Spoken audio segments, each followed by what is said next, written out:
Hello. Right. மகிழ்ச்சி உங்கள் யாவரையும் மீண்டும் இந்த நாளில் பார்ப்பது எனக்கு மகிழ்ச்சி. ஆம், இது ஒரு குடும்பம். இதுதான் ஆதி திருச்சபையினுடைய அழகு. ஆதி திருச்சபைகள் இப்படிதான் இருந்தது. அது ஒரு கட்டமைப்பு என்பது ஒரு ஹிஸ்டாரியனா நான் பல நேரங்களில் உங்களுக்கு சொல்லியிருக்கேன். அது கட்டமைக்கப்பட்டது கலோனியல் ஸ்ட்ரக்சர் வந்த பிறகுதான். இது ஒரு fellowship. Church is nothing but a fellowship, koinonia. ஆக இந்த குடும்பத்திற்கு நான் வருவது எனக்கு மிக மகிழ்ச்சி.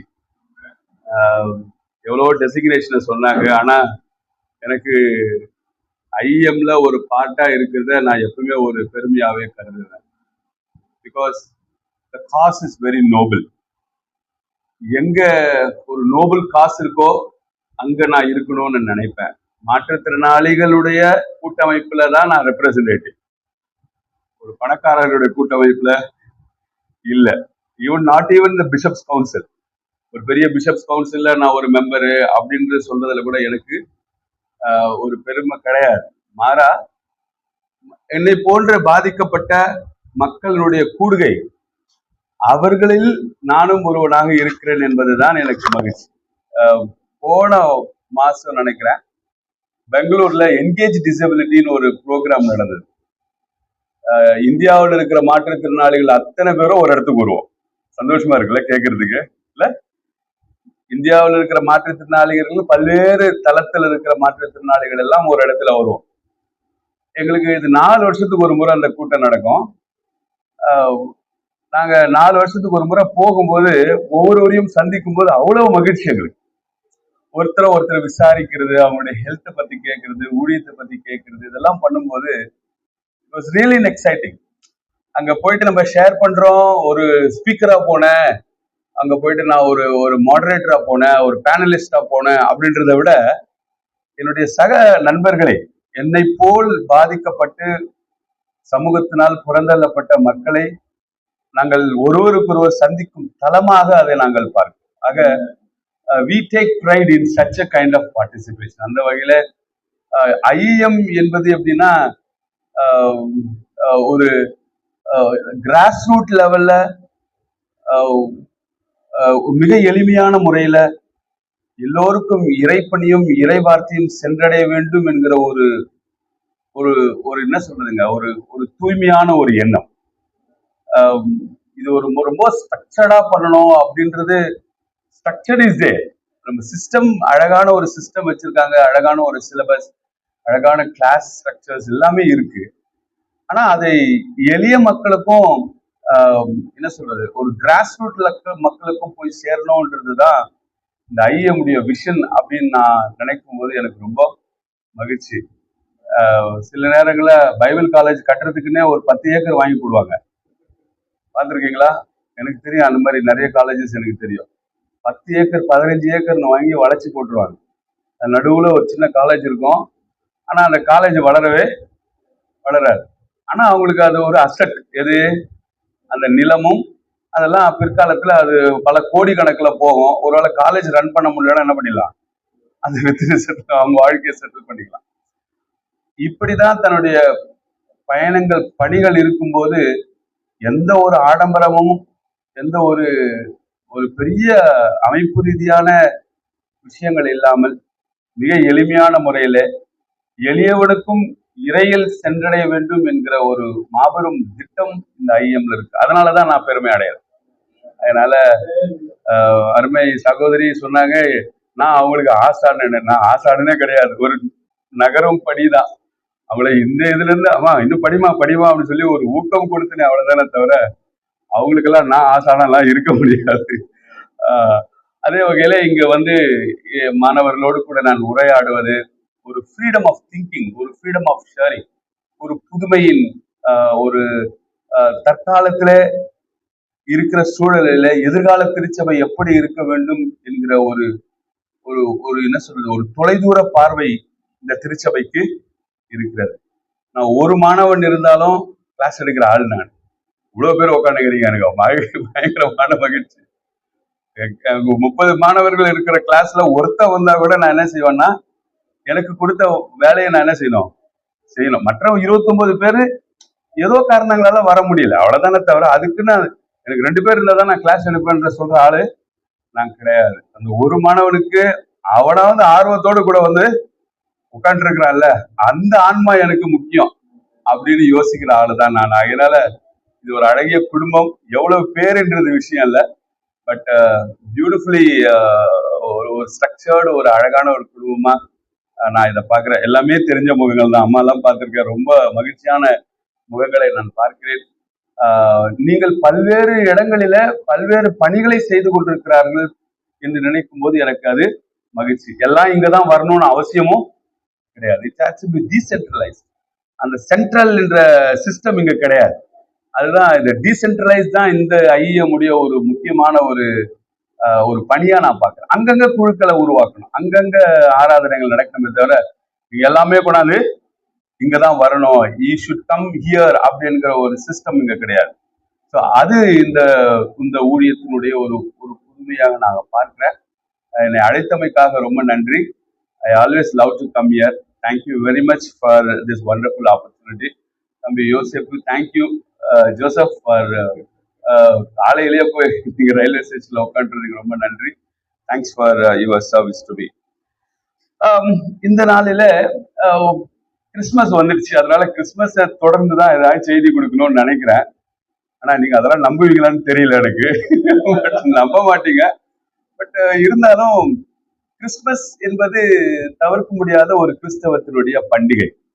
ஆனா அதை எப்படி அப்சர்வ் பண்றோம் அப்படின்றத பொறுத்து தான் அதனுடைய பண்டிகையினுடைய தன்மை இருக்கிறதே தவிர கிறிஸ்மஸ் அப்படின்னாவே நம்ம வெறுக்கணும்னு அவசியம் கிடையாது. அது ஒரு பாரம்பரியமான ஒரு பண்டிகையா மாறிட்டதுதான் இன்னைக்கு மனவேதனை அளிக்குது. இல்ல எனக்கு ஒரு சின்ன பாடல் ஞாபகம் வருது, நான் பாடலாமான்னு தெரியல, பிரச்சனை இல்லை, எழுந்து ஓடிட மாட்டீங்கல்ல, நான் ஏற்கனவே பாடி இருக்கேன்னு நினைக்கிறேன். இல்ல, கிறிஸ்மஸ் கிறிஸ்மஸ் என்று எங்கும் ஒலிக்குது ஜொலிக்குது கருத்தென்ன, கிறிஸ்மஸ் கிறிஸ்மஸ் என்று எங்கும் ஒலிக்குது ஜொலிக்குது கருத்தென்ன, கிறிஸ்மஸ் கிறிஸ்மஸ் என்று எங்கும் ஒலிக்குது ஜொலிக்குது கருத்தென்ன, ஆடி பாடி மகிழ்கிறோம் அன்று, கூடி கோயில் செல்கிறோம் நன்று,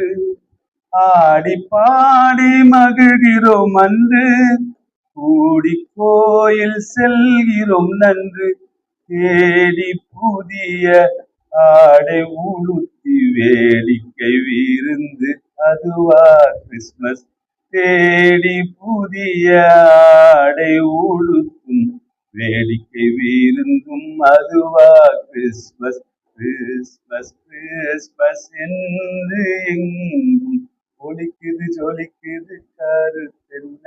இதுதான் என்னோட இன்ட்ரோடக்ஷன். கன்க்ளூஷனுக்கு ஒரு சரணம் இருக்கு, அதை பாடுறேன். ஓகே, என்னோட இன்ட்ரோடக்ஷன் உங்களுக்கு புரிஞ்சிச்சுன்னு நினைக்கிறேன். ரைட், இப்படிதான் போயிட்டு இருக்கு. ஆனா கிறிஸ்துமஸ் அப்படின்னு வரும்போது கிறிஸ்துவனுடைய பிறப்பை மையமாக வைத்துதான் இந்த பண்டிகையை நம்ம கொண்டாடுறோம். நான் அதை பத்தி யோசிக்கும் போது இன்னைக்கு தலைப்பு என்ன வைக்கலாம் அப்படின்னு நான் யோசிச்சேன். என்னுடைய சிந்தனைக்கு வந்தது மறுக்கப்பட்டோருடன் துணிவான கிறிஸ்துமஸ். என்னங்க, மறுக்கப்பட்டோருடன் துணிவான Christmas, a courageous Christmas with those who are ignored. யாரையெல்லாம் மறுக்கப்பட்டார்களோ அவர்களோடு கூட இந்த கிறிஸ்துமஸ் கொண்டாட முடியுமா அப்படின்ற ஒரு கேள்வியை நான் உங்களுக்கு முன் வச்சு அதுல இருந்து ஒரு சில வார்த்தைகளை, உங்களுக்கு எல்லாம் ரொம்ப தெரிஞ்ச வசனங்கள் தான், புதுசெல்லாம் கிடையாது, நான் சொல்லிட்டு கடந்து போகணும்னு நினைக்கிறேன். இதுக்கு ஒரு வசனம் வாசிங்களேன். எல்லாருக்கும் மிகுந்த சந்தோஷம், இல்ல லூக்கா 2ஆம் அதிகாரம் 10ஆம் வசனம், அப்படிதானே? எல்லாருக்கும் மிகுந்த சந்தோஷத்தை உண்டாகும். எல்லாருக்கும் தான் இல்ல, ஆனா நிறைய பேருக்கு பணம் இருக்கிறவங்களுக்கு மட்டும்தான் இது கிறிஸ்துமஸா இருக்கு. ஆனா குழந்தைங்கள்லாம் நல்லா ஜாலியா இருக்கும்ல, துணி எல்லாம் வாங்கி கொடுப்பாங்க, இல்ல அட்லீஸ்ட் கிறிஸ்துமஸ்க்காவது கிடைக்கும். பணம் இருக்கிறவங்களுக்கான கிறிஸ்துமஸா மாறிடுது இல்ல, ஆடம்பரம் அது மாதிரி போயிடுது. அது எல்லாருக்குமான கிறிஸ்துமஸா இருக்க முடியாது. கிறிஸ்துமஸ் என்பது ஒரு ஆடம்பரத்தின் அடையாளமாக மாறுறதுனால இதுல மறுக்கப்பட்ட மக்கள், பின்தங்கிய மக்கள் அல்லது பின்தள்ளப்பட்ட மக்களுடைய கிறிஸ்துமஸ் என்பது ஒரு மலிமிகுந்த கிறிஸ்துமஸா தான் இருக்கிறத நம்ம பார்க்கிறோம். அன்பானவர்களே, கிறிஸ்துமஸ் என்பது ஆடம்பரத்தினால் கொண்டாட வேண்டிய விஷயம் அல்ல. அதுதான் பைபிள் நமக்கு சொல்லுது. இதுக்கு நிறைய செர்மன்ஸ் எல்லாம் இந்த மாசத்துல நீங்க கேட்கலாம். இல்ல எப்படியும் பேசுவாங்க. இயேசு முன்னணியிலே கிடத்தப்பட்டார், அவருக்கு இடம் இல்லை, அவரை மறுத்து விட்டார்கள், அவர் மாட்டு கொட்டடையிலே பிறந்தார், இப்படி பல பல விஷயங்கள் எல்லாம் நமக்கு ஏதோ ஒரு செய்தியை நமக்கு சொல்லுது. It communicate some message. ஏன் அவர் மாடா மாளிகையில பிறக்கல, கோபுரங்கள்ல பிறக்கல, அவர் ஏன் இப்படிப்பட்ட எளிமையான இடத்துல பிறந்தார், அதுதான் கிறிஸ்துமஸ் செய்தியா நம்ம எடுத்துக்கணும். அதை தாண்டி இதை ஒரு ஆடம்பரத்தின் அடையாளமாக மாத்துறது தான் இன்னைக்கு கிறிஸ்தவத்தினுடைய போக்கு வேதனைக்குரியதாக இருக்கு. நண்பர்களே, மறுக்கப்பட்ட மக்களோடு கூட கிறிஸ்துமஸ் அப்படி நான் நினைக்கும் போது எனக்கு மத்தேயுவை பத்தி நான் யோசிச்சேங்க. அவர் ஒரு யூத மக்களுக்காக எழுதுகிறார். அவர் பல விஷயங்களை யூத மக்களுக்கு புரியும்படியாக தொகுத்து எழுதுகிற மத்தேயு, இப்போ உதாரணமா ஒண்ணு எடுத்துக்கோங்களேன். நாளைக்கு நானே செத்து போயிட்டேன், என்னை பத்தி யாராவது ஒருத்தர் கதை எழுதுறீங்கன்னா, சும்மா என்னை பத்தி ஒரு பயோகிராஃபி எழுதுறீங்கன்னு நினைச்சுங்க, நிஜமாவே என்னை பத்தி சும்மா எழுதுறாங்கன்னு நினைச்சுங்க, ஆசாரங்க சார்னு சொல்லிட்டாங்க, எழுதுறாங்கன்னு ஒரு டியூட்டி கொடுக்குறாங்க. அம்மா ஜோதியை பத்தி எழுதுங்க அப்படின்னா, ஜோதி அண்ணனுக்குள்ள இருக்கிற நல்ல விஷயங்கள் எதுவோ அதை மட்டும்தான் என்ன பண்ணுவீங்க நீங்க தொகுத்து. என்கிட்ட நிறைய கெட்டது இருக்கும், என்னுடைய பேட் ஃபேஸ் இருந்தாலும், ஆனா பப்ளிக் நீங்க அதை பிரசன்ட் பண்ணும்போது எப்படி செய்வீங்க? நல்ல விஷயங்களை மாட்டோம், அண்ணன் நல்லவர், அண்ணன் வல்லவர், அண்ணன் அப்படிப்பட்டவர், அண்ணன் இப்படிப்பட்டவர் என்று ஒரு புகழாரமாகத்தான் நம்முடைய பயோகிராஃபியெல்லாம் எழுதுவோம் இல்லையா? யாருடைய கதையாவது எழுதும் போது அப்படித்தான் எழுதுவோம். அந்த நெருடலான பக்கங்களையோ அல்லது வலிமிகுந்த பக்கங்களையோ அல்லது சமூகத்திற்கு ஏற்றுக்கொள்ள முடியாது என்கிற பக்கங்களை நாம் எழுதுவது கிடையாது. ஆனா இந்த மேத்யூ எழுதுறாருங்க, அதுதான் இன்னைக்கு நம்மளுடைய பிரசங்கம். 3 பெண்களை குறித்து எழுதுறார். அந்த 3 பெண்களும் சமூகத்தினால் மறுக்கப்பட்டவர்கள். They were denied by the society. அதைதான் இன்னைக்கு நான் சுருக்கமா பிரசங்கம் பண்ண போறேன். ஆம்பளைங்க எல்லாம் கோச்சுக்காதீங்க, அது நம்மளுக்கு தான், இந்த செய்தின்றது நமக்கானதான். ஏன்னா ஒரு பெண் வீட்டில் சந்தோஷமா இருந்தா அந்த வீடு நல்லா இருக்கும். ஒரு சர்ச்சில் பெண்கள் நல்லா சுதந்திரமா இருந்தாக்கா அந்த திருச்சபை நல்லா இருக்கும். ஒரு சமூகம் ஒரு பெண்களுக்கு முழுமையான பாதுகாப்பா அவங்க ஃபீல் பண்ணாங்கன்னா அந்த சமூகம் நல்லா இருக்கும். இதுதான் மாற்றத்துக்கான ஒரு அறிகுறியாக மாபெரும் தலைவர்கள் சொல்லியிருக்கிறாங்க. சேகுவாரிலிருந்து எல்லாம் இதுதான் சொல்லியிருக்காங்க. ஒரு மாற்றம், சமூகம் மாற்றம் அடைந்ததுன்னா ஏற்கனவே அடிமைத்தனத்தில் இருக்கிற அந்த சமூகம் மாற்றப்பட்டது என்பதற்கான ஒரே ஒரு அறிகுறி என்னன்னா பெண் சுதந்திரமாக இருப்பது என்பதுதான். எனவேதான் இந்த ஜீனியாலஜில கூட ஆம்பளை பேரா சொல்லிட்டு வர்றவரு திடீர்னு ஒரு 3 பொம்பளை பேர் என்ன பண்றாரு சொல்றாரு. 3 பெண்கள் பேரை சொல்றாரு. அந்த 3 பெண்களும் சமூகத்தினால் மறுக்கப்பட்ட மக்கள். அவர்களும் இயேசுவினுடைய பிறப்பின் பங்கெடுக்கிறார்கள். அவர்கள் இல்லைன்னா இயேசு கிடையாது. புரியுதுங்களா? அப்போ பல நேரங்கள்ல நாம நம்முடைய குலத்தை பத்தியோ நம்முடைய ஜாதியை பத்தியோ அல்லது நம்முடைய என்ன சொல்றது நம்முடைய ஃபேமிலி நேமை பத்தியோ ரொம்ப பெருமை அடையும். அப்படித்தானே? என் ஃபேமிலி அதுங்க, இந்த பேரை சொன்னா இந்த குடும்பம், இந்த இந்த டைட்டில், ஃபேமிலி டைட்டில்ஸ் இருக்கும் சில நேரங்களில் பார்த்தீங்கன்னா. அந்த டைட்டில் சொன்னாக்கா அது பயங்கரமான ராஜ குடும்பம், அது அந்த ராஜ வம்சத்தை சேர்ந்தவங்க, அப்பழுக்கு இல்லாதவங்க, அல்லது அவருடைய இதுல எந்த கலப்பினமும் இல்லாது. இதுதான் நாம மெயின்டைன் பண்ற ஒரு விஷயம். ஆனா இயேசுவினுடைய குடும்பத்துல 3 பெண்கள் இருக்காங்க. அவர்கள் முழுக்க முழுக்க சமூகத்தால் அங்கீகரிக்கப்படாதவர்கள். பாருங்க, அப்ப இயேசுவே யார் தாங்க? அப்ப இயேசுவினுடைய கதையே எப்படிதான் இருக்கு? சமூகத்தால் அங்கீகரிக்கப்படாத ஒரு பின்னணியை தான் என்ன பண்ற இயேசு வைத்திருக்கிறார். நல்லா புரியுதுங்களா? அப்போ இதுதான் எல்லாருக்குமான ஒரு நற்செய்தி. இயேசுவினுடைய நற்செய்தி இன்னைக்கு ஆடம்பரத்தின் அடையாளமாக மாறிவிட்டது. இருக்கிறவர்களுக்கு மட்டும்தான் அந்த நற்செய்தியாக இருக்கிறதே தவிர ஒடுக்கப்பட்ட சமூகத்திற்கும் மறுக்கப்பட்ட சமூகத்திற்கும் இயேசுவினுடைய செய்தி சேர வேண்டும் என்பதுதான் மத்தேயுனுடைய ஒருவேளை அவருடைய குறிப்பாக இருக்கலாம். எனவேதான் அவர் இதை எழுதுகிறார். சரி, இது என்னுடைய உதாரணமாக எடுத்துக்கோங்க. அதனால அவர் வந்து எடுத்த உடனே ராஜாக்களை பத்தியோ இந்த காலத்திலே இந்த அரசனுடைய காலத்திலே அப்படியெல்லாம் கூட அவர் எழுதல. தாவீதினுடைய குமாரனாக இயேசு அப்படின்னு கூட எழுதலைங்க. ஆரம்பிக்கிறதே ஆபிரகாம்ல இருந்து ஆரம்பிக்கிறாரு. ஆனா அவர் அதுல கொண்டு வரும்போது இன்டென்ஷனலாவே அந்த 3 பேர் என்ன பண்றாரு, சேர்க்கிறார். அந்த 3 பேரை சேர்த்திருக்க கூடாதோ அப்படின்னு ஒருவேளை யூதர்கள் நினைக்கலாம். ஒரு யூதனா இதை படிக்கிறேன்னாக்கா, என்னடா இந்த 3 பேரை வேற சேர்த்து வச்சுக்கிறான் அப்படிதான் என்ன பண்ணுவேன் நினைப்பேன். ஏனென்றால் நான் மிகவும் வெறுக்கக்கூடிய மக்கள், நான் மிகவும் வெறுத்து பேசக்கூடிய மக்கள். ஏதோ தெரியாம குடும்பத்துல வந்துச்சு பாரு. இந்த இன்டர் காஸ்ட் மேரேஜஸ் எல்லாம் பாத்தீங்கன்னா, அந்த பிள்ளை மற்ற எல்லாம் ஒரே குடும்பமா இருக்கும்.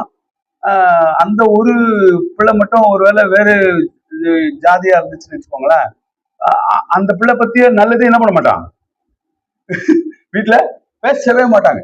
அதுவா எதை பார்த்தாலும் அதை தப்பாதான் என்ன பண்ணுவாங்க சொல்லக்கூடிய ஒரு மனநிலை தான் குடும்பத்துல இருக்கு. அவங்க பிள்ளைங்களையும் ஒன்னும் கொஞ்சம் மாட்டாங்க. சில பேரண்ட்ஸ் எல்லாம் பாத்தீங்கன்னாக்கா, அந்த தாத்தாக்கள் எல்லாம் அந்த பிள்ளைய கொஞ்சம் மாட்டாங்க, மற்ற பிள்ளைங்களோட பிள்ளைகளை கொஞ்சுவாங்க.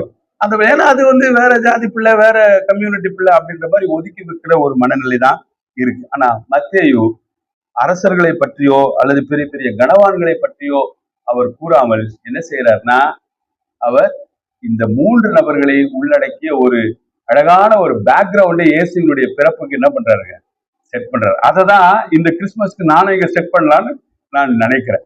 சரிங்களா? இந்த 3 பெண்களுடைய இந்த இந்த இந்த குறிப்பு நமக்கு ஏதோ ஒரு விஷயத்தை சொல்லிக் கொடுக்கிறது. Right? If you say that your clan is very pure and hygiene, and now the Christmas tells us a very simple message. Jesus himself is not very pure. உங்களுடைய லீனேஜை பொறுத்து நாங்க ரொம்ப தூய்மையானவர்கள் என்று நீங்க ஒருவேளை பெருமையை அடைஞ்சிட்டீங்கன்னா, இன்னைக்கு இயேசு சொல்ற இந்த கிறிஸ்துமஸ் மெசேஜ் நமக்கு சொல்றது என்னன்னா, நம்மளுடைய லீனேஜ்ல பியூர்ன்றதே கிடையாது. ஏன்னா இயேசுனுடைய லீனேஜ்ல ஒரு பியூரிட்டி கிடையாது என்பதை தான் மத்தேயு மிக அழகாக சொல்கிறார். சரி, முதலாவது அந்த அம்மாவை பத்தி நம்ம பார்க்கலாம். இது யாருன்னா, கடவுள் மறுக்கப்பட்ட பெண்ணை பார்த்தார், இக்னோர்டு விமன். அந்த அம்மா பேரு தாமார். கதை உங்களுக்கு தெரியணும்னு நினைக்கிறேன், அது பெருசா நான் விளக்கணும்னு அவசியம் இல்லை. ஆதியாகமம் 38ஆம் அதிகாரம் 26ஆம் வசனத்தை வாசிங்க.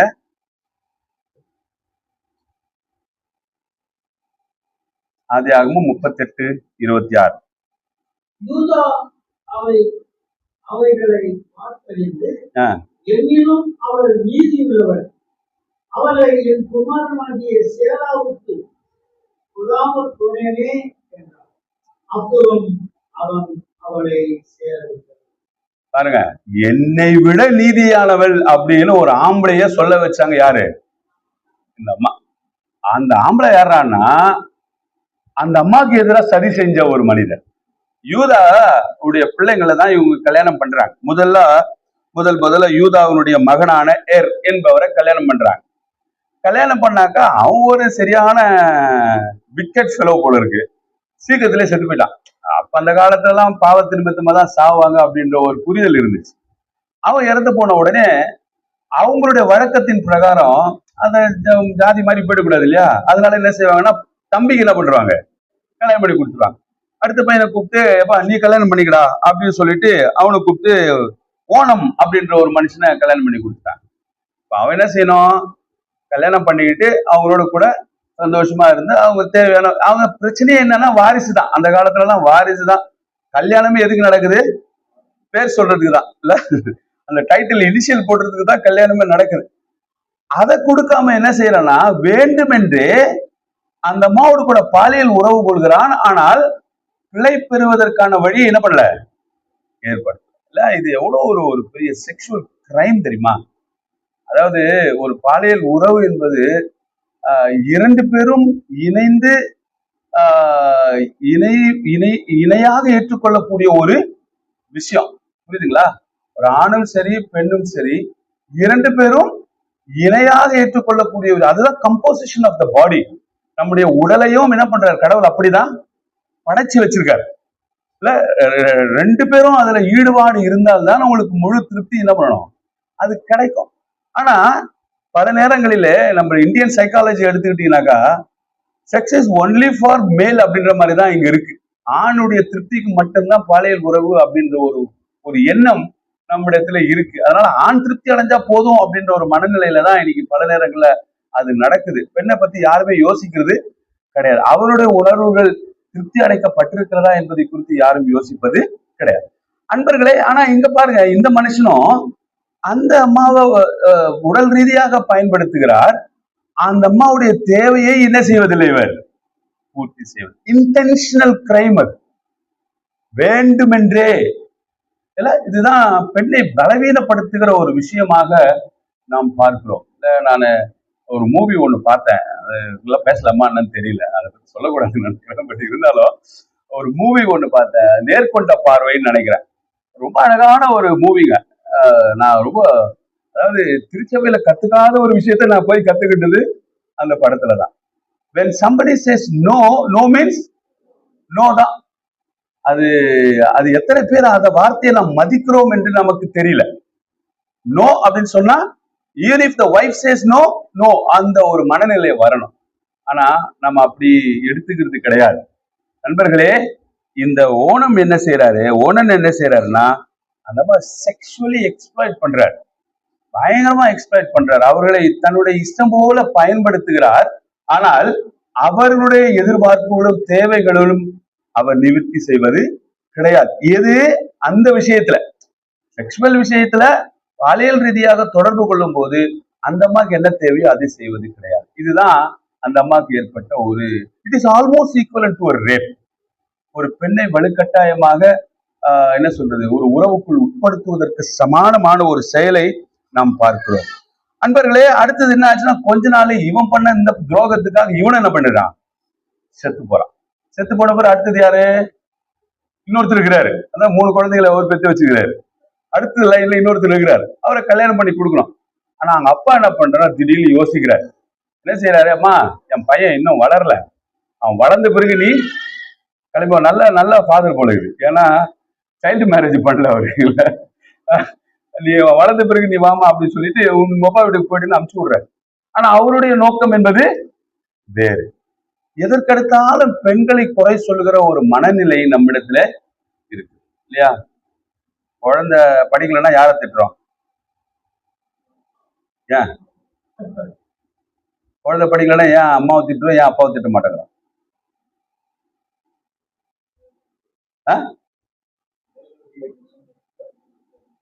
இதுல என்ன மேல் டாமினேஷன் இருக்கு? 2 பேர் சேர்ந்தா அந்த குழந்தை பெற்றீங்க. அதுல என்ன சொல்ல போனா அந்த அம்மா தான் கஷ்டப்பட்டு பெற்று எடுக்கிறாங்க, வளர்க்குறாங்க. படிக்கலைன்னா அது யாருக்கு பொறுப்பு?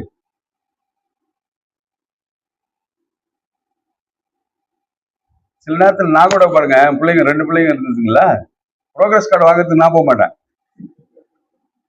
யார் தான் போனோம்? ஏன்னா டீச்சருக்கு திட்டுவாங்க. பிள்ளைங்க எதனா ஃபெயில் ஆயிடுச்சுனாக்கா என்ன செய்வாங்க, டீச்சருங்க என்னவா குழந்தைய வளர்க்குற அப்படின்னு திட்டும்போது அந்த அசிங்கத்தை என்ன பண்ண முடியாது, நாம பட முடியாது. மாறாக மனைவி தான். சோ அன்பர்களே, எல்லாவற்றையும் பெண் மீதே நம்ம பழிய போட்டே பழகிட்டோங்க. அப்படிதான் இந்த ஆளும் பண்ணான். 2 பிள்ளைங்களும் செத்து போறதுக்கு நீதான் காரணம், உனக்கு ஏதோ ராசி சரி கிடையாது, நீ தெரியாம உன்னை நான் பொண்ணு எடுத்துட்டேன், நான் வேணான்னு சொல்லல, நீ ஒரு காணானிய பெண்ணு, நான் வேணான்னு சொன்னேன், ஆனா இவனுங்க கேட்கல, இவனுக்கு கல்யாணம் பண்ணிட்டானுங்க, இந்த பையன் போய் கல்யாணம் பண்ணிட்டு வந்துட்டான், அதனால நீ ராசி இல்லாத பொண்ணு, அதனால நீ வேண்டாம், நீ போயிடு என்று அவளை ஒரு விதவை கோலமாக அவளை வீட்டை விட்டு என்ன பண்றாங்க, அனுப்பிச்சு விடுறாங்க. இதுதாங்க, இதை நான் விளக்கணும்னு அவசியம் கிடையாது. This is what the condition of women in the society. கணவனை இழந்த பெண்களுக்கு ரொம்ப கஷ்டங்க உலகத்துல வாழ்றது. அதுதான் சத்தியே நல்லதுன்னு நினைக்கிறேன், இல்லமா? Sati is better than living after the death of her husband. ஏன்னா அந்த மாதிரி எங்கேயும் போகக்கூடாது, யாரையும் பார்க்கக்கூடாது, அங்க இருக்கிற பால்காரங்கிட்ட பேசினாலும் அதை பத்தி எதனா சொல்லிடுவாங்க, அங்க கடையில போய் எதனா ஒரு 5 நிமிஷம் நின்று எக்ஸ்ட்ரா நின்று வாங்கினா அது உடனே கதை கட்டிடுவானுங்க. சமூகம் அப்படிப்பட்ட ஒரு பெண்ணையே சுத்தி அவளையே சுத்தி வந்துட்டு இருக்க ஒரு சமூகமா தான் நம்ம பார்க்கிறோம். ஆக இந்த பெண்ணையும் அப்படித்தான் அவன் குற்றம் சுமத்தி அந்த வீட்டை விட்டு அமிச்சிட்டான். ஒரு மனசாட்சியே இல்லாத ஒரு மனுஷன் தான் இந்த யூதா. இந்த குளத்துலதான் இயேசு பிறகுறாரு, அது வேற கதை. இல்ல, மனசாட்சியே இல்லாத ஒரு மனுஷன். He made this woman voiceless. He made this woman victimized. அவளுடைய எதிர்காலம் எப்படி இருக்கும், எங்க போவா, என்ன பண்ணுவா அப்படின்ற ஒரு புரிதலமும் இல்லாம, எந்த ஒரு அதை பத்தி ஒரு சிந்தனை இல்லாம அவன் என்ன பண்றான், அந்த அம்மாவை துரத்துறான். சரிம்மா, இதுதான் பிரச்சனை இல்ல. இதே மாதிரிதான் எங்க ஊர்லயும், எங்க நாட்டுல மத்திய பிரதேசத்துல ஒரு அம்மா இருந்தாங்க. அந்த அம்மா பேர் சொன்னா நீங்க எல்லாம் பயப்படுவீங்கன்னு நினைக்கிறேன். என்ன தெரியுமா? பூலாந்தேவி. அந்த அம்மா சொல்றாங்க கரெக்டா, என் மைண்ட நீங்க ரீட் பண்ணிட்டீங்கன்னு நினைக்கிறேன். பூலாந்தேவின்னு ஒரு அம்மா இருந்தாங்க மத்திய பிரதேஷ்ல. இல்ல, தாக்கூர் வம்சத்தை சார்ந்தவர்கள். அந்த அம்மா 11 வயசு, ஓபிசி தான். 11 வயசுல 42 வயசு இருக்கிற ஒரு ஆம்பளை என்ன பண்ணிட்டாங்க, கல்யாணம் பண்ணி வச்சுட்டாங்க. சின்ன குழந்தை அது, அப்போதைக்கு பெருசாச்சா கூட தெரியல, அதுக்குள்ள பெரிய வயசுக்கு வந்துச்சா இல்லைன்னு கூட தெரியல. 11 இயர்ஸ்ல ஒரு 44 வயசு, 3 மடங்கு தன்னை விட பெருசான வயசுல ஒரு ஆணை கல்யாணம் பண்ணி கொடுத்தாங்க. She was being exploited. எங்க போனாலும் அவமானம், எங்க போனாலும் கேவலம். குடும்பத்திலேயே அது ஒரு பெரிய பிரச்சனை இருந்துச்சு. வெளியே வரும்போது பாத்தீங்கன்னா ஊர்ல இருக்கிறவன், ரோட்ல இருக்கிறவன் எல்லாம் அவளை எக்ஸ்ப்ளாய்ட் பண்ண ஆரம்பிச்சு. ஒரு காலகட்டத்துல என்ன ஆச்சுன்னா, இந்த தாக்கூர் பீமா அப்படின்ற ஒரு ஊர்ல நினைக்கிறேன், ஒரு தாக்கூருடைய குடும்பத்துல போய் ஒரு கேங்கு கிட்ட மாட்டிக்கிட்டாங்க. ஒரு கேங் இவங்களை கிட்னாப் பண்ணிட்டு போயிட்டு இவங்களை வச்சு என்ன செஞ்சானுங்க, ஃபுல்லா ரிப்பீட்டட்லி தே ரேப். இல்ல, உயர் ஜாதின்னா நீங்க ரேப் பண்ணலாம்ல, தொட்டா பாவன்ற. ஆனா ரேப் பண்ண தொட மாட்டீங்களோ, ரேப் பண்ணும்போது தொட மாட்டாங்களோ, அது தெரியல எனக்கு. இல்ல, when you touch somebody you see that is untouchability is a sin. Touchability is a sin அப்படின்னு நினைக்கிறவங்க, when you involve in this type of indulgences, I don't know what type of psychology they have. நண்பர்களே, அந்த அம்மா இந்த மாதிரி தான். யார் மாதிரி? தாமார் மாதிரி சமூகத்தால் ஒடுக்கப்பட்டு, பந்தாடப்பட்டு, சமூகம் அந்த ஆண்கள் நினைச்சா என்ன வேணாலும் பண்ணலாம் அப்படின்ற ஒரு மனநிலைக்கு குறிவைக்கப்பட்டு அவள் பாதிக்கப்பட்ட ஒரு பெண்ணா இருந்தா. ஆனா அந்த அம்மா அப்படியே விடலாங்க. என்ன செஞ்சாங்க தெரியுமா? கையில கன் எடுத்தாங்க. கன் எடுத்து தன்னை எவெல்லாம் ரேப் பண்ணானோ, தன்னை எவெல்லாம் மொலஸ்ட் பண்ணானோ அவன் எல்லாத்தையும் ஒரு பந்தாடினாங்க. ஆனா சட்ட ரீதியாக அவங்க எதுவும் கொலை செஞ்ச மாதிரி எந்த ஒரு தகவலும் கிடையாது. ஆனா ஒரு முறை ஒரு கலவரத்துல அவளை ரேப் பண்ண அத்தனை பேரும் 20ல இருந்து 30 பேர்கிட்ட என்ன பண்ணிட்டாங்க, செத்து போயிட்டாங்க. அதுலதான் இந்த அம்மா கூட, இந்த அம்மா இன்வால்வ் பண்ணாங்க, இந்த அம்மா தான் அதுக்கு காரணமா இருந்தாங்க அப்படின்னு சொல்லி இவங்க மேல ஒரு குற்றச்சாட்டு. ஆனா என்ன ஆச்சு தெரியுமா? அதுக்கு பிறகு அந்த அம்மா ஒரு காலகட்டத்துல பெண்களுடைய விடுதலைக்காக ஒரு பெரிய போராளியாய் மாறி மத்திய பிரதேசத்துல ஆண் என்ன நினைச்சா செய்யலாம் அப்படிங்கிற ஒரு நிலைமை என்ன பண்ணிட்டாங்க, மாத்தினாங்க. இந்த அம்மா பார்த்தாவே பயப்படக்கூடிய ஒரு நிலைமை வந்துச்சு. என்னாச்சுன்னா அதுக்கு பிறகு அந்த அம்மா சரண்டர் ஆகி பொது மன்னிப்பு பெற்று மெம்பர் ஆஃப் த பார்லிமெண்ட் ஆகி அவங்க ஒரு சக்சஸ்ஃபுல் விமனா வந்தாங்க. எனக்கு தாமாரை நினைச்சா யாருதான் ஞாபகம் வருது? ஞாபகம் வருது. தாமாரம் அப்படிதான் பண்ணாங்க. என்ன தெரியுமா பண்ணாங்க? டேய், நீ எப்படியா பண்ற, உன் பையனும் கொடுக்க மாட்டேங்கிற, என்ன எப்படியா துரத்தி விட்ட, நீ அவனுக்கு வச்சுக்கிறேன்னு சொல்லிட்டு என்ன பண்ணாங்க தெரியுமா? இந்த அம்மா கதை மாதிரி சொல்றேன், மாறு வேஷம் போட்டுக்கிட்டு, லிப்ஸ்டிக் எல்லாம் மேக்கப் எல்லாம் போட்டுக்கிட்டு போய் இவங்க வந்து ஒரு ப்ரொஃபஷனல் செக்ஸ் ஒர்க்கர் மாதிரி போய் நிக்கிறாங்க. இந்த மனுஷன் வந்து நிக்கிறான், யாரு? மாமனாரு. மாமனார் அந்த இடத்துல வந்து நிக்கிறான். இந்த அம்மாவுக்கு பக்குன்னு ஆயிடுச்சு, என்னடா அது இருந்தாலும் வந்து நிக்கிறான் அப்படின்னு. சரி, இவன் தான் நம்ம ட்ராப் நினைச்சிட்டு என்ன பண்ணாங்க, மாமனாரோட போனாங்க. அவரு யாரோ நினைச்சுனாரு, அவரு அந்த இதுல தெரியல போல இது, அவரு யாரோ நினைச்சிட்டு அந்த அம்மாவோட கூட உறவு வச்சுக்கிட்டாரு. இந்த அம்மா உஷாரா என்ன பண்ணுச்சுன்னா, உன்னுடைய அடையாளத்தெல்லாம் கொடு, உன்னுடைய ஸ்டாஃபை கொடு, உன்னுடைய அடையாளத்தை கொடுன்னு எல்லாத்தையும் என்ன பண்ணிச்சுங்க, நைஸா வாங்கி வச்சுட்டு இது பாட்டுன்னு வந்துச்சுங்க. கொஞ்ச நாள் ஆன பிறகு இந்த அம்மா திடீர்னு பிரெக்னென்ட் என்ன பண்றாரு, இவரு கேள்விப்படுறாரு. இதாங்க double role of the human. இதுதான் இயேசுனுடைய முன்னாடி கூட ஒரு அம்மாவை கொண்டாந்து நிறுத்தினானுங்க. இல்ல, ஒரு பாலியல் தொழில் செய்கிற ஒரு பெண்ணை கொண்டாந்து நிறுத்திட்டு இந்த அம்மாவை கையங்காலமா பிடிச்சிட்டோம், இவங்களை கல்லால் அடிச்சு கொல்லணும்னு இயேசு சொன்னாரு. எப்பா, எவன் பாவம் செய்யலையோ அவன் முதல் கல்ல அடிக்கிட்டோம் அப்படின்னு உடனே எல்லாம் கல்ல எடுத்து கையில தூக்கிட்டான். அதுதான், இதுதான் உலகம். அவன் இன்னும் பாவம் செய்யாதபடி செய்யாதவன் மாதிரி நல்லவன் மாதிரி கையில கல்ல எடுத்தான். இயேசுக்கு என்ன பண்றது தெரியல. அந்த அம்மா எப்படியோ காப்பாத்தணும்னு நினைச்சு என்ன பண்றாருன்னா, கீழே மனசாட்சி இல்லாத மனுஷனுங்க கீழே உட்காந்து என்ன பண்றாருன்னா எழுத ஆரம்பிக்கிறாரு. அவன் எல்லாம் செய்யறான், ஐயோ இவர் ஏன் பேர் எழுதுறாரு அப்படின்ட்டு பட்டான். கல்ல போட்டு ஓடி போயிட்டான். ஏன் பேரை எழுதுனா என்ன, ஏசு நான் செய்யலாம் சொல்ல வேண்டியதானே.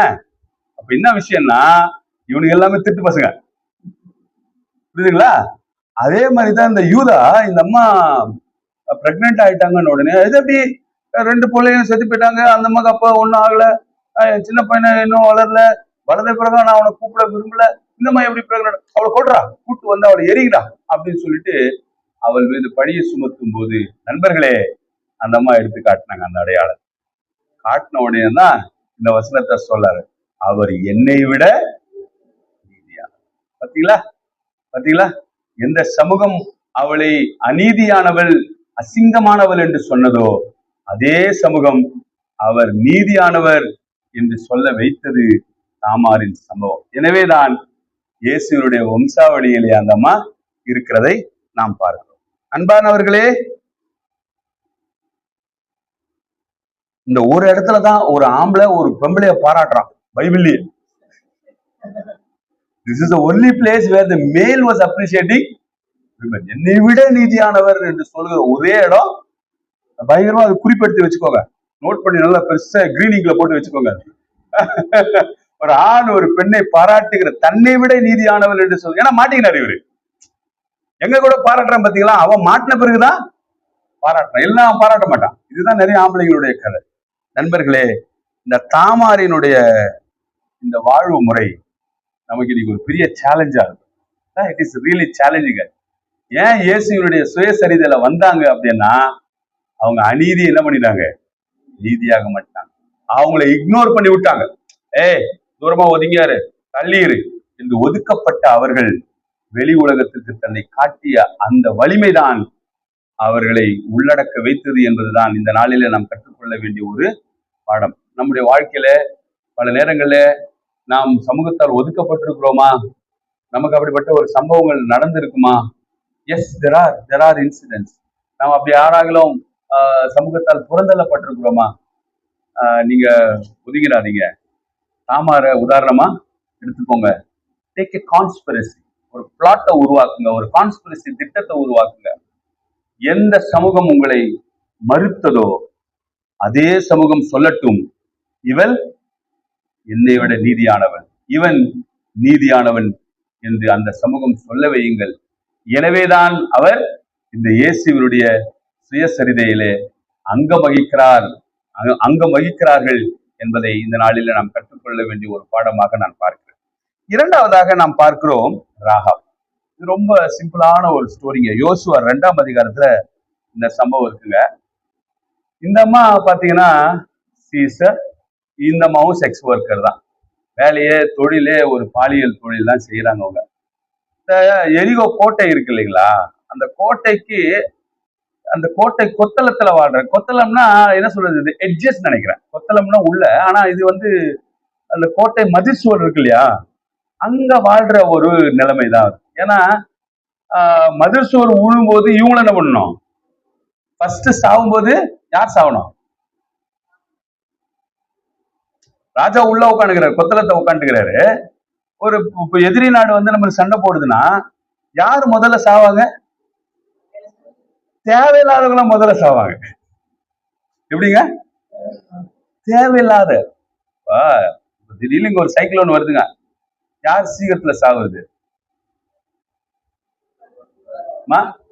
எங்களை மாதிரி மாற்றுத்திறனாளிகள், நடக்க முடியாது, திடீர்னு அது தண்ணி இடுப்பளவுக்கு இருக்கும், நம்மளால ஓட முடியாது, கண் பார்வை இல்லாதவர்கள், காது கேட்காதவங்க, மனநிலையில பாதிக்கப்பட்டவங்க, வீடு தாழ்வான இடத்துல இருக்கிறவங்க, இவங்கெல்லாம் யாருக்கு தேவை கிடையாது? சென்டர்ல இருக்கிறவங்களுக்கு இவங்க தேவை. சென்டர்னா நீங்க வேற சென்டர் எடுத்துக்க போறீங்க, அந்த சென்டர் இல்ல. அதாவது நடுவுல ரொம்ப ஒரு சமூகத்தினுடைய மையத்தில் வாழ்கிறவர்களுக்கு விளிம்பு நிலையில இருக்கிற மக்கள் தேவைப்படுவதே கிடையாது. எனவே எதனா ஒரு ஆபத்து வந்தா முதல்ல சாகிறது யாருன்னா, யார் those who are unwanted.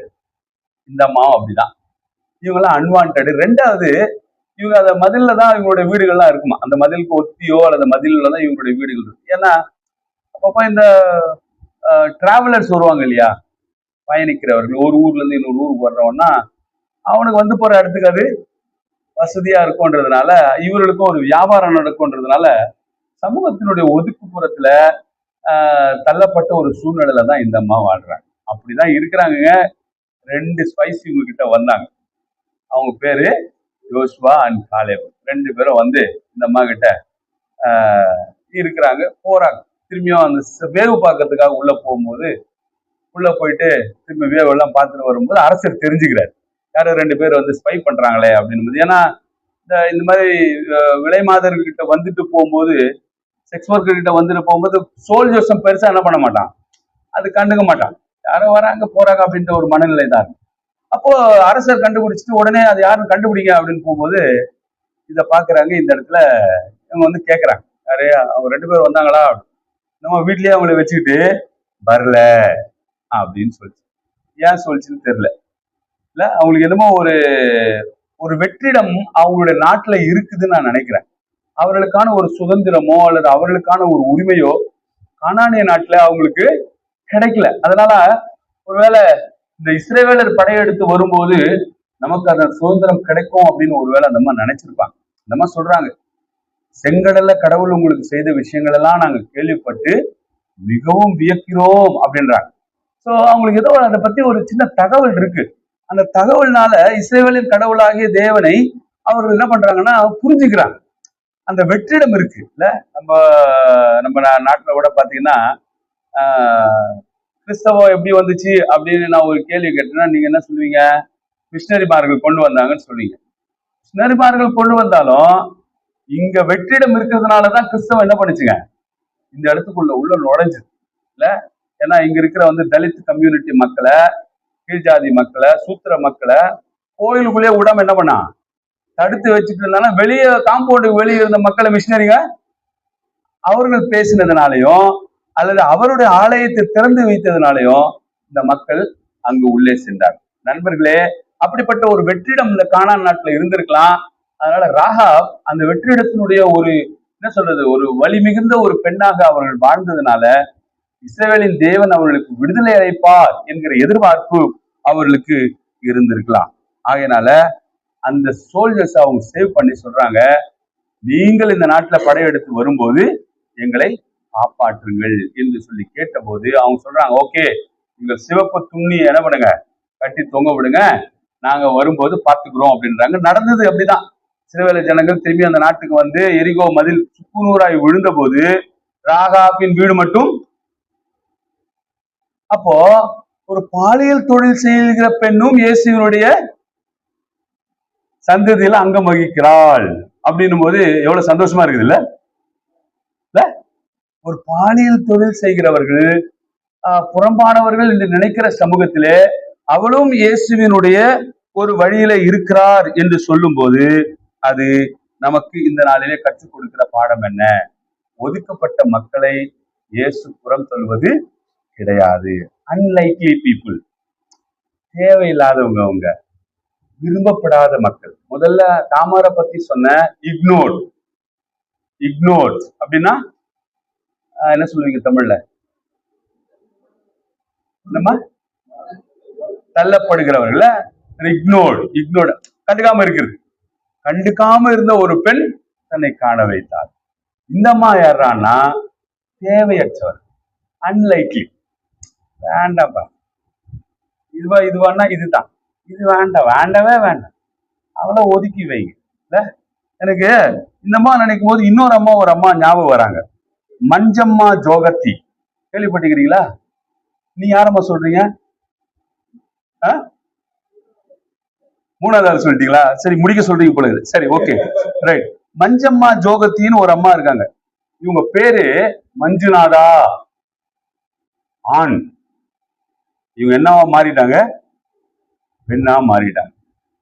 Manjamma ஜோகத்தி கர்நாடகால இந்த அம்மா 13 வயசுல ஒரு திருநங்கையா என்ன பண்றாங்க, மாறுகிறார்கள். திருநங்கைகளுடைய வாழ்க்கையெல்லாம் நீங்க பாத்தீங்கன்னா ரொம்ப வேதனைக்குரிய விஷயங்கள். சமூகத்துல ரோட்ல நீங்க யாரு திருநங்கை கூட பேசுனது, எத்தனை பேர் திருநங்கை கிட்ட பேசிக்கிறீங்க? வாலின்றியா? எப்படிமா இருக்கிறீங்க, நல்லா இருக்கிறீங்களா, சாப்பிட்டீங்களா, வரீங்களா, சாப்பிடலாமா, டீ குடிக்கலாமா, சாப்பிடலாமா சொல்ல முடியுமா?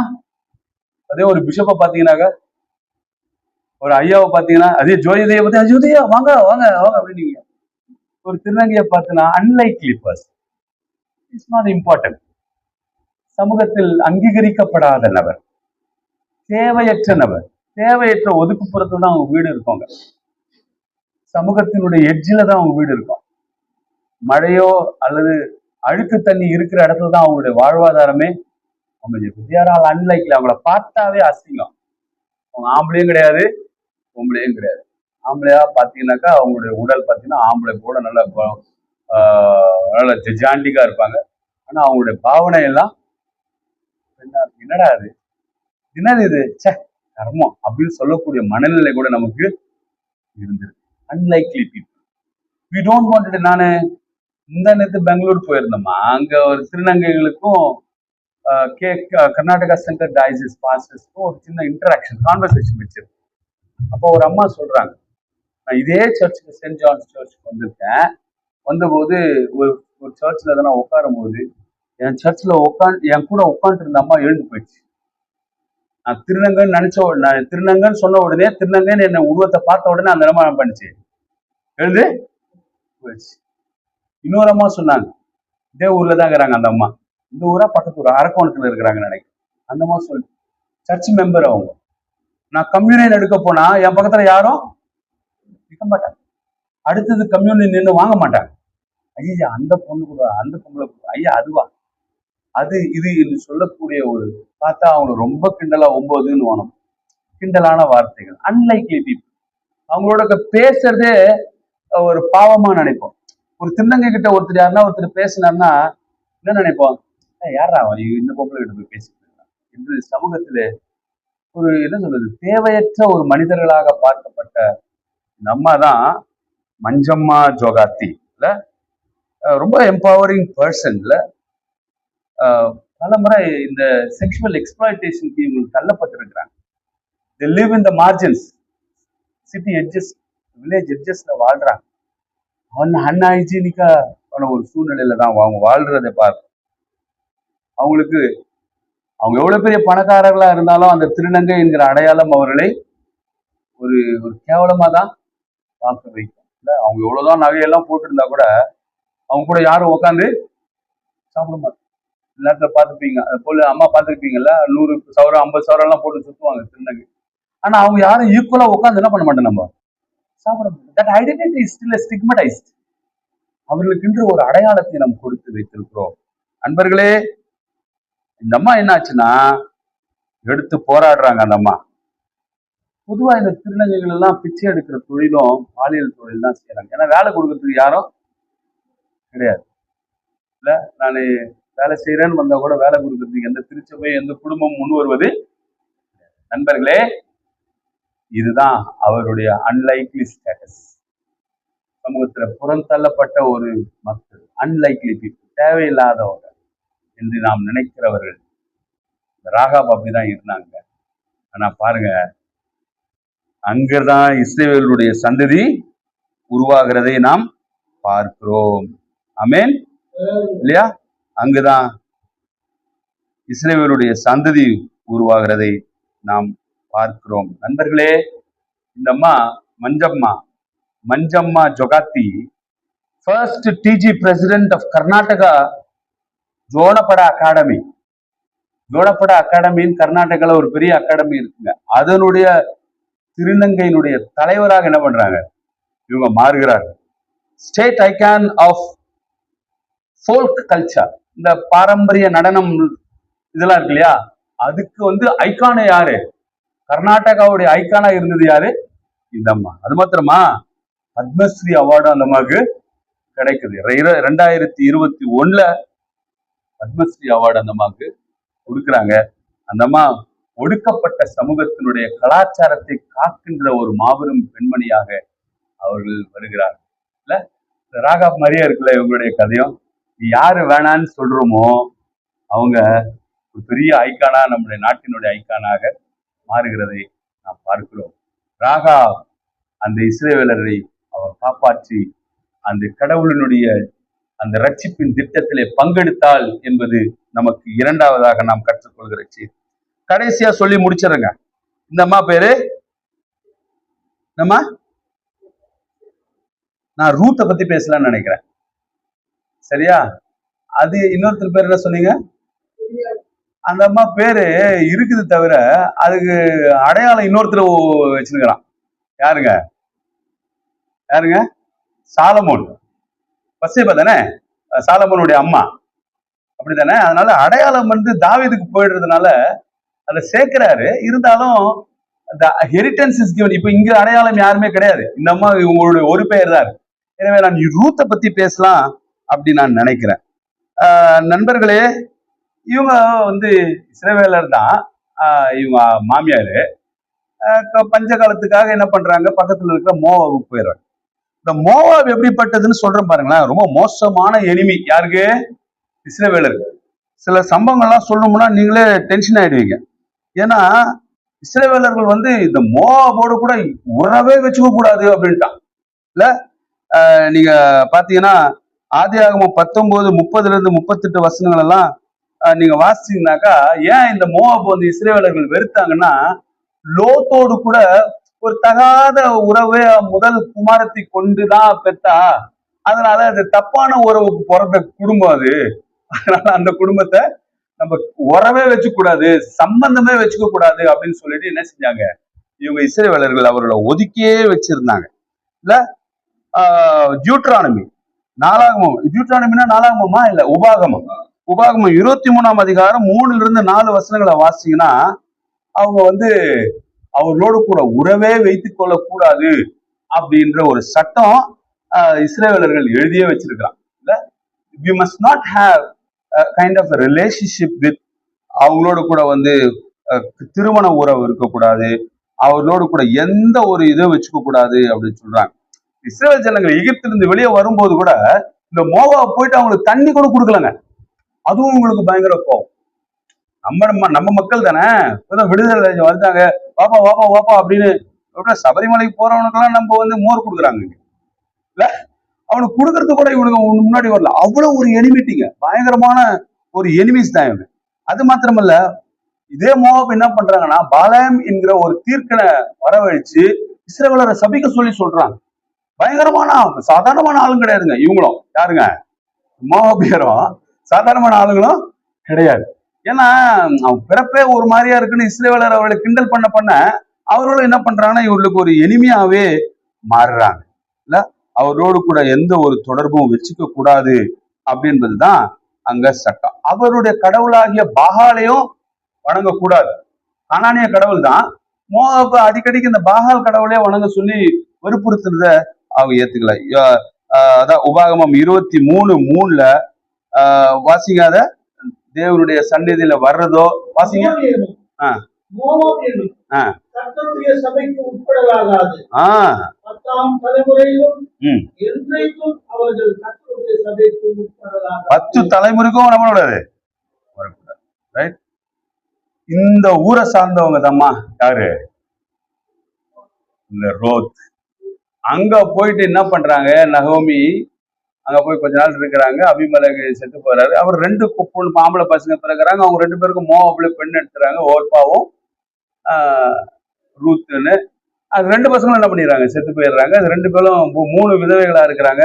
சரி, திரும்பியும் யூத நாட்டுல பஞ்செல்லாம் போயிடுச்சு, அதனால நான் திரும்பியும் நான் அங்கேயோ போலாம் வாமா அப்படின்னு சொல்லி எல்லாம் கிளம்புறாங்க. போற வழியில இந்த மாதிரி ஏதோ ஒரு சின்ன பொறி தட்டுது. 2 மருமகளை கூப்பிட்டியம்மா, நீங்க இங்கேயே இருந்துக்கோங்க, கல்யாணம் பண்ணிட்டு இங்கேயே குடும்பம் நடத்திக்கோங்க, நான் இவனே ஊருக்கு போறேன் அப்படின்னு சொல்லும் போது அதுல ஒரு அம்மா சரி மாமியாரே அப்படி முத்தம் கொடுத்துட்டு போயிடுறா. அடுத்தவங்க சொல்றாங்க, நீர் எங்கு போறீரோ, your people are my people அப்படின்ற ஒரு உறவுக்கு வருவாங்க. இல்ல கடவுள் எப்படி திட்டத்தை உருவாக்குறா இருப்பாங்க. எவன் வேணாம் அப்படின்னு ஒதுக்கப்பட்ட இந்த மைக்ரன்ஸ், இல்ல ஒதுக்கப்பட்ட மக்கள் இந்த மோவாபியர்கள். அப்படின்னா இந்த ரூத் இல்லைனாக்கா இந்த மோவாபியர்களுக்கும் இஸ்ரவேலருக்கும் ஒரு உடன்படிக்கை ஏற்பட்டதே சான்சஸே கிடையாது இல்லைங்க. சில நேரங்கள உடைந்த குடும்பங்களை இணைப்பதற்கு ஆண்டவர் எங்கேயோ ஒரு இன்டர்காஸ்ட் மேரேஜ் உருவாக்கி வைப்பாருன்னு நினைக்கிறேன். ஏதோ ஒரு இடத்துல ஏதோ ஒரு பிரச்சனை, அது முன்திட்டமா கூட கடவுள் செஞ்சிருக்கலாம்ல. அப்ப இந்த ரூத்தை வந்து ப்ரிப்பேர் பண்ணிட்டு கொண்டு வராருங்க, இந்த உடைக்கப்பட்ட உறவை புதுப்பிப்பதற்காக. It's a process of reconciliation. Christmas இதுதான் சொல்லி கொடுக்குதுங்க. இல்ல, மோவாபை சார்ந்த பெண் இங்கு ரூத் வருகிறாள். என்ன ஆகுது? அங்க போவாஸ் என்கிற மனிதனை சந்திக்கிறாள். அதெல்லாம் நீங்க உங்களுக்கு அந்த கதை எல்லாம் தெரியும். அங்க போய் சந்திச்சு அந்த பெண்ணோடு அந்த ஆணோடு கூட இவளுக்கு உறவு ஏற்படுகிறது. அதன் விளைவாக அங்கு இஸ்ரவேலருக்கும் மோவாபியர்களுக்கும் ஒரு இணைப்பை ஏற்படுத்தும் பாலமாக இந்த பெண் அமைவதை நாம் பார்க்கிறோம். யார வேணான்னு சொல்லி ஒதுக்குனாங்களோ அந்த இடத்துல இந்த ஆண்டவர் ஒருவரை தேர்ந்தெடுக்கிறார். ஏனென்றால் அங்கு ஒரு உடன்படிக்கையை ஏற்படுத்துவதற்காக. ரூத் இல்லைன்னா இயேசு கிடையாது. ரூத்தினுடைய அவருடைய கர்ப்பப்பை இயேசு பிறப்பதற்கான ஒரு வழியாக அமைந்ததை நாம் பார்க்கிறோம். நண்பர்களே, நான் மன்னிப்பங்க, ஆனா என்ன பண்ண மாட்டேன், மறக்க மாட்டேங்க. எதுக்கு மன்னிக்கிறப்போ? நான் மன்னிக்க மாட்டேன்னு சொல்றதுக்கு இன்னொரு வழி அது. நான் மன்னிச்சிருவேங்க, ஆனா மறக்க மாட்டேன். நண்பர்களே, கடவுள் பிறப்பு நமக்கு சொல்றது என்னன்னா, உடைந்து போன உறவுகளை கட்டணும். சரிங்களா? ஸோ இன்றைக்கு ஃபாதர் ஸ்டான் சுவாமின்னு ஒருத்தர் இருந்தார். கேள்விப்பட்டீங்களா? ஸ்டெயின் சுவாமின்னு ஒருத்தர் இருந்தார். அவர் ஒரு ஜெசுயிட் ஃபாதர். சமீபத்தில் தான் இறந்து போனார். இறந்து போய் 1 வருஷம் 2 வருஷம் நினைக்கிறேன். ஜெசுயிட் ஃபாதர் ஜார்க்கண்ட் மாநிலத்துல ட்ரைபல்ஸ் மத்தியில வேலை செஞ்சார். அவருடைய உரிமைக்காக போராடினார். அவருடைய வாழ்வாதாரத்துக்காக உழைச்சார். ஒரு ஹோம் கட்டி அவங்களெல்லாம் பாதுகாத்துக்கிட்டார். தொழுநோயாளிகளை பாதுகாத்து நல்ல ஒரு ஊழியத்தை பண்ணார். ஆனா அவர் அங்க ஏற்பட்ட ஒரு கலவரத்துல சிலர் பிரச்சனை வந்ததுனால இந்த ஃபாதர் தான் அதுக்கு காரணம்னு சொல்லிட்டு உப்பா அப்படின்ற ஒரு ஆக்ட் கீழே அவர் என்ன பண்ணிட்டாங்க, அரெஸ்ட் பண்ணிட்டு டெரரிஸ்டா அவர் ஆக்ட் பண்ணி வச்சாங்க. ஆனா பிற்காலத்துல அவர் ரொம்ப நோய்வாய்ப்பட்டு அவரால் முடியல. பல முறை பெயில் கேட்டாரு, பெயில் கொடுக்கல. மெடிக்கல் ரீசன்ஸ்க்காக கூட பெயில் கேட்டாரு, அவருக்கு பெயில் கொடுக்கல. பெயிலை எதிர்பார்த்து என்ன பண்ணிட்டாரு, அவரு ஜெயிலே செத்து போயிட்டார். ஸ்டான் சுவாமி உறவை புதுப்பிக்க சில நேரங்களில் உயிர் விட வேண்டியதும் அவசியம்தான். இந்த அம்மா ரிஸ்க் எடுக்கிறாங்க. ரூத், நான் போறேன், அவன் போவாசி ஏத்துப்பானோ ஏத்துக்கலையோ, நான் போய் நிக்கிறேன். போய் அந்த இடத்துல கதிர் பொறுக்கிறாங்க. அந்த வேலையெல்லாம் செஞ்சு அந்த உறவை புதுப்பிப்பதற்கு இந்த மோவாவை பெண் பயன்பட்டார். நண்பர்களே, இந்த நாளிலே நமக்கு இந்த கிறிஸ்துமஸ் ப்ரிப்பரேஷன், இந்த அட்வென்ட் சீசன் சொல்லி கொடுக்குற ஒரு 3 விஷயங்களை நான் உங்களுக்கு சொல்லி கொடுத்துருக்கேன். முதலாவது, தாமார், இக்னோர்டு விமன், பிறருடைய பார்வைக்கு உட்படாத ஒரு பெண். அவள் எழுந்து நின்றாள். She raised up. She was honored. இரண்டாவது பாத்தீங்கன்னா, ரஹாப் என்கிற பெண், அன்லைக்லி பர்சன். இவர் தேவைப்படாத ஒரு நபராக இருந்தார். ஆனால் இஸ்ரவேலினுடைய மீட்பிற்கு இவர் தேவையான ஒரு முக்கியமான மனிதராக இவர் மாறியதை பார்க்கிறோம். மூன்றாவது, ரூத் என்கிற இந்த பெண்மணி உடைந்து போன உறவை புதுப்பிக்கும் ஒரு ஃபாரினர், ஒரு வெளியாள், அவுட் சைடர். அவர்கள் இந்த உறவை புதுப்பித்து அந்த இயேசுவினுடைய பிறப்புக்கு வழிவகுத்தார்கள் என்று நாம் பார்க்கிறோம். இதுதான் கிறிஸ்துமஸினுடைய பணியாக நாம் இருக்க வேண்டும். நம்மை சுற்றி இருக்கிற இந்த சமூகம் யாரையெல்லாம் ஒதுக்குச்சோ அவங்களோட கூட தான் அவங்களுடைய கிறிஸ்துமஸ் வச்சுக்கணும். கோயிலுக்கு வரீங்களோ இல்லையோ, அட்லீஸ்ட் இந்த 1 மாசமாவது என்ன பண்ணுங்க, அம்மா அலோவ் பண்ணுங்க கிறிஸ்துமஸ் கொண்டாடுறதுக்கு. இந்த 1 மாசம் கிறிஸ்துமஸ் கொண்டாடுங்க. யாரெல்லாம் சமூகம் ஒதுக்கியதோ அவர்களோடு, யாரையெல்லாம் சமூகம் ஒதுக்கியதோ அவர்களோடு, மறுக்கப்பட்டவருடன் துணிந்து கொண்டாடுவோம். உங்கள் எல்லோருக்கும் என்னுடைய கிறிஸ்துமஸ் நல்வாழ்த்துக்கள். தேவன் உங்களை ஆசீர்வதிப்பாராக.